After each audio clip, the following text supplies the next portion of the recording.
6월 20일 새벽 기도회를 시작하겠습니다. 오늘 말씀은 로마서 11장 25절로 36절입니다. 형제들아, 너희가 스스로 지혜 있다 하면서 이 신비를 너희가 모르기를 내가 원하지 아니하노니, 이 신비는 이방인의 충만한 수가 들어오기까지 이스라엘의 더러는 우둔하게 된 것이라. 그리하여 온 이스라엘이 구원을 받으리라. 기록된 바 구원자가 시온에서 오사 야곱에게서 경건하지 않은 것을 돌이키시겠고, 내가 그들의 죄를 없이 할 때에 그들에게 이루어질 내 언약이 이것이라 함과 같으니라. 복음으로 하면 그들이 너희로 말미암아 원수된 자요, 택하심으로 하면 조상들로 말미암아 사랑을 입은 자라. 하나님의 은사와 부르심에는 후회하심이 없느니라. 너희가 전에는 하나님께 순종하지 아니하더니 이스라엘이 순종하지 아니하므로 이제 긍휼을 입었는지라. 이와 같이 이 사람들이 순종하지 아니하니 이는 너희에게 베푸시는 긍휼로 이제 그들도 긍휼을 얻게 하려 하심이라. 하나님이 모든 사람을 순종하지 아니하는 가운데 가두어 두심은 모든 사람에게 긍휼을 베풀려 하심이로다. 깊도다. 하나님의 지혜와 지식의 풍성함이요, 그의 판단은 헤아리지 못할 것이며 그의 길은 찾지 못할 것이로다. 누가 주의 마음을 알았느냐? 누가 그의 모사가 되었느냐? 누가 주께 먼저 드려서 갚으심을 받겠느냐? 이는 만물이 주에게서 나오고 주로 말미암고 주에게로 돌아감이라. 그에게 영광이 세세에 있을지어다. 아멘. 오늘 로마서 11장 25절 말씀의 시작에 보면 지혜라는 단어가 나옵니다. 형제들아, 너희가 스스로 지혜 있다 하면서도 그런 말이 나와요. 여기 너희가 스스로 지혜 있다 할 때 이 지혜는 유대인들의 지혜이며 사람들의 지혜입니다. 그런데 오늘 본문 33절 이 뒷부분에 가면 하나님의 지혜도 나와요. 유대인의 지혜는 무엇이며 하나님의 지혜가 무엇일까?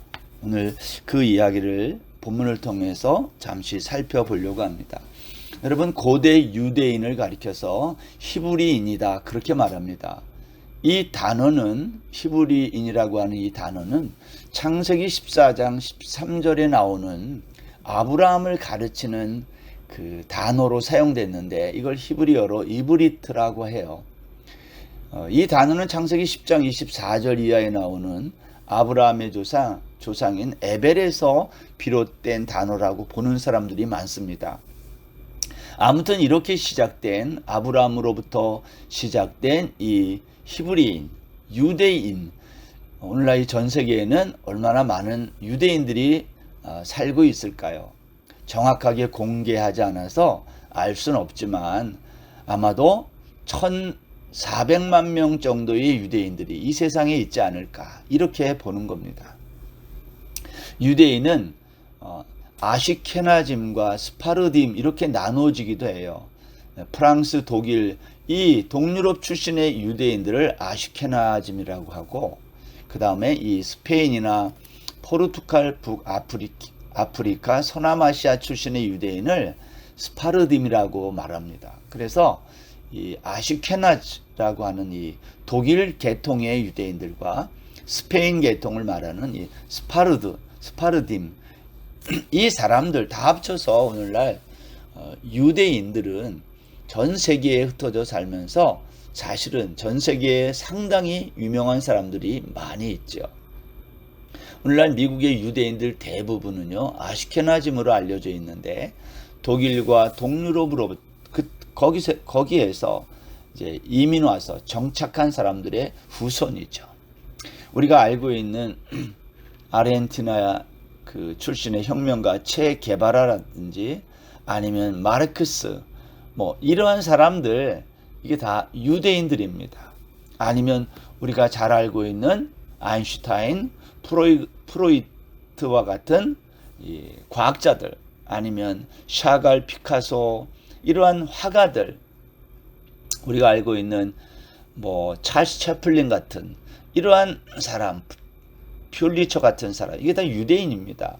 여러분, 미국 인구 가운데 유대인이 차지하는 비율은 불과 2%라고 하는데요. 소득 수준 상위 400등 안에는 무려 그 비율이 24%나 된다고 해요. 우리가 알고 있는 세계 5대 메이저 식량 회사 중 3개가 유대인의 소유고요. 7대 메이저 석유 회사 중에 6개가 유대인 소유로 알려져 있어요. 언론도 마찬가지예요. 통신사로 우리가 알고 있는 AP, UPI, AFP, 로이터 등등. 그리고 신문사로는 뉴욕 타임즈나 월스트리트 저널,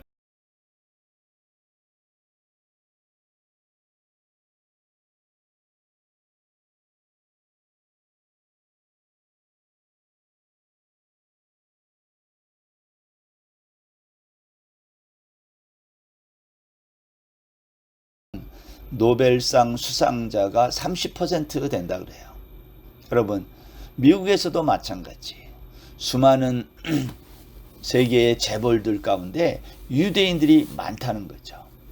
저는 이제 이러한 걸 보면서 드는 생각이 뭐냐? 사람들은 유대인이 세계에서 이렇게 유명한 사람도 많고 또 재력가도 많고 등등 언론 방송에서 유력한 방송사들을 장악하고 있는 이런 걸 보면서 사람들은 유대인에 대해서 좋게 생각해요. 이게 좋다 나쁘다를 떠나서 유대인들을 무시할 수가 없다는 거예요. 그러나 이 상에서 지금 말하고 있는 유대인의 역사를 가만히 보면 이것은 사람들의 지혜임을 알 수 있는 거예요. 오늘 바울이 이렇게 얘기하잖아요. 형제들아 너희가 스스로 지혜 있다 하면서 누구에게 하는 말이에요? 유대인들에게 하는 말 아닙니까? 너희들은 스스로 지혜 있다 하면서도 모르는 게 있다는 거예요. 뭘 몰라요? 그걸 바울은 신비라고 했는데 구원의 신비를 모른다는 거예요. 사람들은 이 세상에서 유대인들에 대한 이러한 생각들, 전 세계의 경제권을 지배하고 있고 또는 아니면 미국의 배후의 그러한 역할을 하고 있는 사람들이고 그렇게 말한다는 거예요. 그러나 성경이 말하는 사람들의 지혜, 유대인의 지혜는 그러한 게 아니라는 거예요. 하나님이 말하고 있는 것은 사람의 지혜와는 다른 또 다른 지혜인데 그 지혜가 뭘까요? 그것은 하나님의 구원 계획이라는 거예요. 여기 오늘 본문 말씀 중에 이방인의 충만한 수가 들어오기까지 이스라엘의 더러는 우둔하게 된 것이라. 이게 신비이며 하나님의 지혜인 거죠. 성경이 말하는 하나님의 지혜란 하나님의 구원 계획을 말하는 겁니다. 우리가 지금 로마서 1장부터 11장 이제 마지막 부분까지 살펴보면서 하나님의 구원에 관한 이야기를 계속 살펴보았거든요. 여러분, 하나님의 구원 계획은요 3단계입니다. 살펴보면 첫 번째 하나님의 구원 계획의 첫 번째 단계가 뭐죠? 그것은 이스라엘의 불신앙이에요. 유대인들의 불신앙. 그들은 십자가에 걸려 넘어지고 율법에 걸려 넘어져서 하나님의 구원에 이르지 못했다.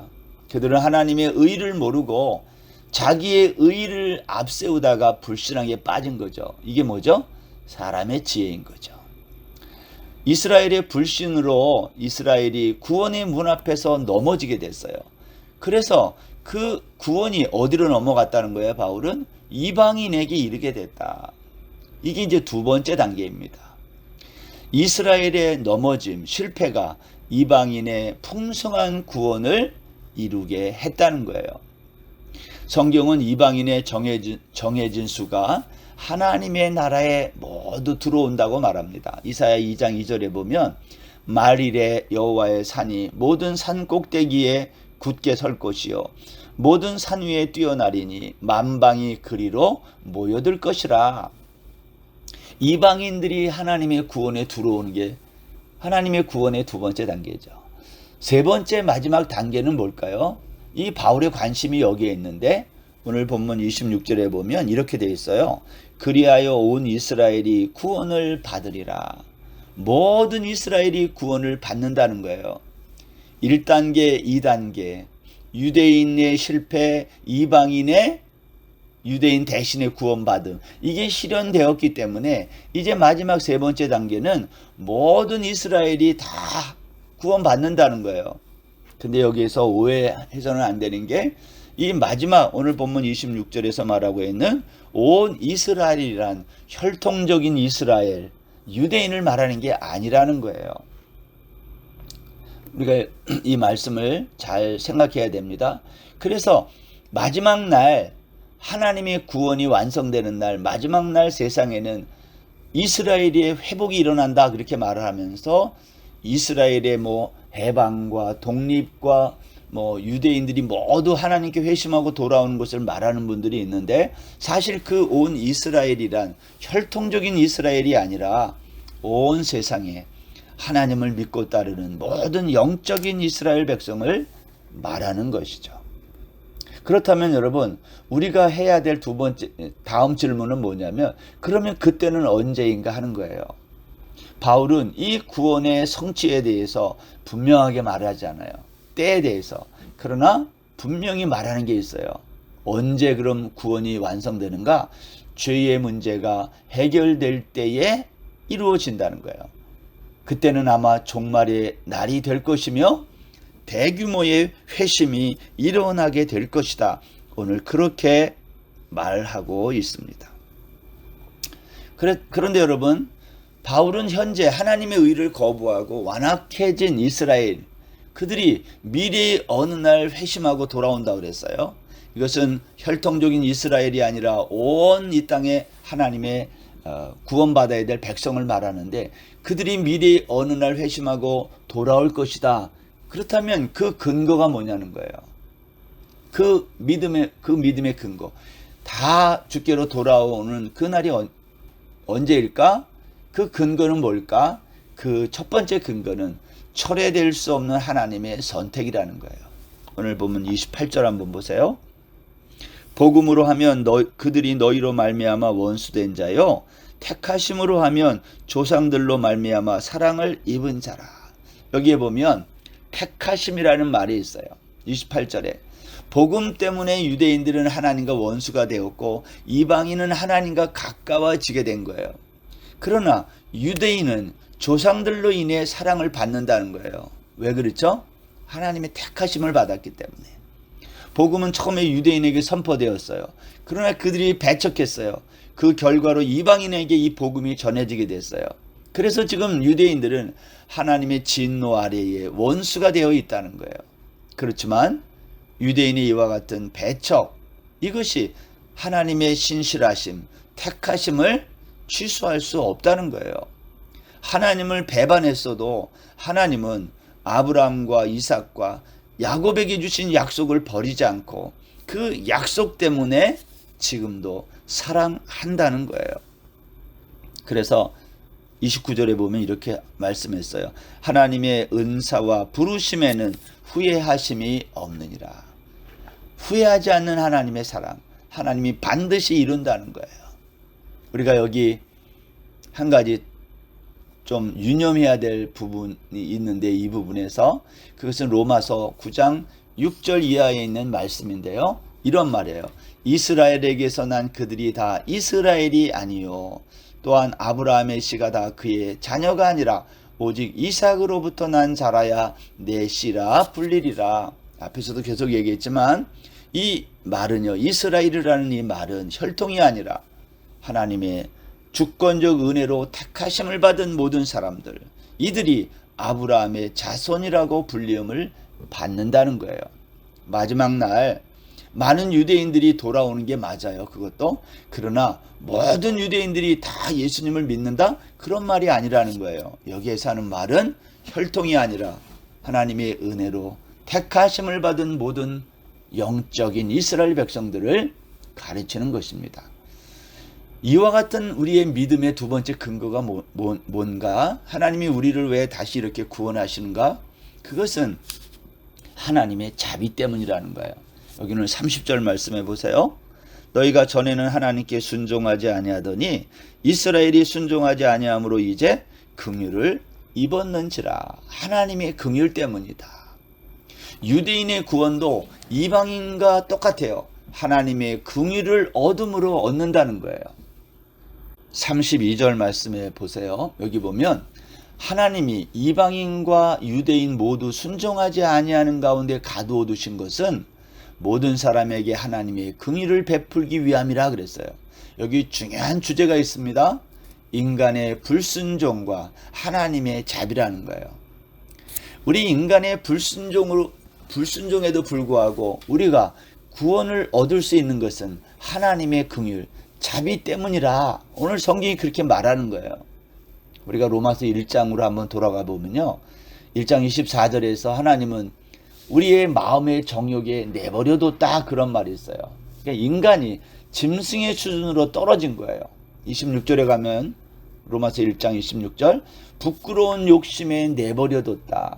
하나님의 형상대로 지음받은 인간이 그 자리로 내려온 거예요. 타락한 자리로. 28절에 보면 상실한 마음에 내버려뒀다. 하나님이 주신 양심의 기능이 마비된 상태입니다. 그래서 이러한 일로 인해 수많은 죄의 목록이 로마서 1장에 등장한 거예요. 여러분, 물건을 쓰다가 고장나면 창고에다가 이제 방치합니다. 오늘날도 마찬가지예요. 창고와 같은 곳에 방치된 인생들이 있어요. 신앙생활을 잘 못하고 있을 때, 주변에 권면이 있을 때 그 사람이 행복한 사람이지, 방치되면 불쌍한 인생이 되는 거예요.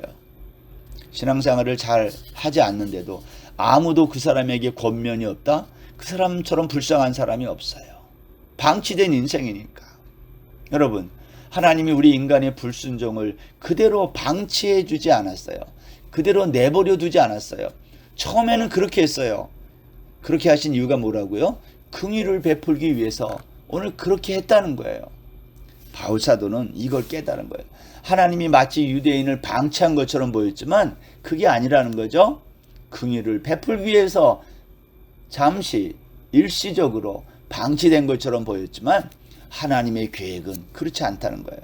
하나님은 이방인이나 유대인이나 똑같이 긍휼을 베풀어 그들을 구원하시려는 계획을 가지고 있었다. 여러분, 이게 하나님의 지혜라는 거예요. 하나님이 우리를 구원하시려고 하는 지혜.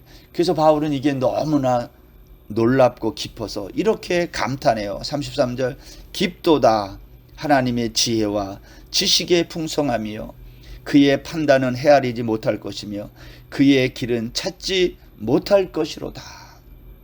정말 깊은 하나님의 지혜, 지식의 풍성함, 그것은 우리 사람들이 판단할 수 없고 찾을 수 없다.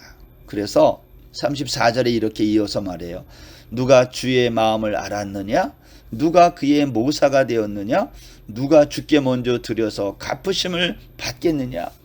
아무도 그렇게 할 수 없다는 거예요. 이런 말이죠. 인간들아, 내 앞에서 잘난 척하지 말라, 그런 말이에요. 여러분, 우리가 할 수 있는 일이 뭘까요? 하나님이 하신 구원 계획, 하나님의 지혜를 찬양하는 거예요. 하나님의 구원 계획에 대해서 우리가 무슨 조언을 하려고, 무슨 우리의 역할을 하려고 하지 말라는 거예요. 이것은 하나님의 깊은 지혜다.